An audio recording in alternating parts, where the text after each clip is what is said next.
And I was feeling very confident when I went to this job interview for this choir director position. But what happened is that when I got there, my enthusiasm, my confidence really melted because I discovered that these people, that the choir was a group of people with mental and physical disabilities.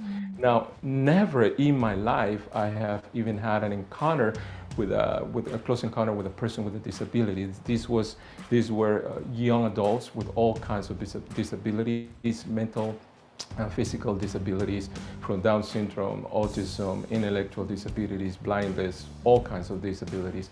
So I said, well, I don't know how to talk to these people. And they had a room where they practiced, and there was a black piano that barely kept tune.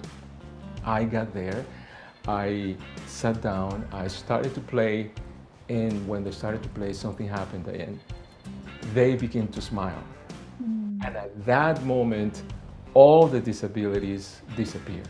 The group learned to sing, and then, but not only that, but they also learned to play instruments. So we created a large performing band with about 30 people on stage, and then it was became a legitimate band, and we did a documentary called For Once in My Life that was initially was on PBS National, and also for a while was on Netflix, and now it's on Amazon Prime, and it was officially selected by the U.S. Department of State, the State Department, to be screened in embassies around the world. It has been in over 20 countries so far up to this point. You don't need to be a musician, or you don't need to become a singer to learn valuable lessons, principles from music that you can apply in your personal life, in how you relate to other people.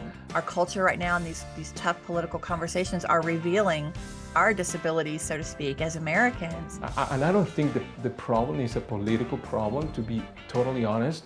I think it's a spiritual problem that is happening, 100%. That it's underneath everything that we see, and when you try to attack these problems from the political standpoint, you can only succeed up to a certain point, because it's the surface. Really, it's an issue of the heart that is happening. I mean, I started to see myself reflected in them. Oh, wow. Because I also have disabilities. And the difference between the people that we call disabled and us, or the rest of us, is that they don't hide their disabilities. They wear their disabilities on the outside. We hide our disabilities. And every morning we go in front of the mirror to cover what we think is not perfect. And I learned from these people many lessons, and that in particular was, you don't have to hide your disabilities.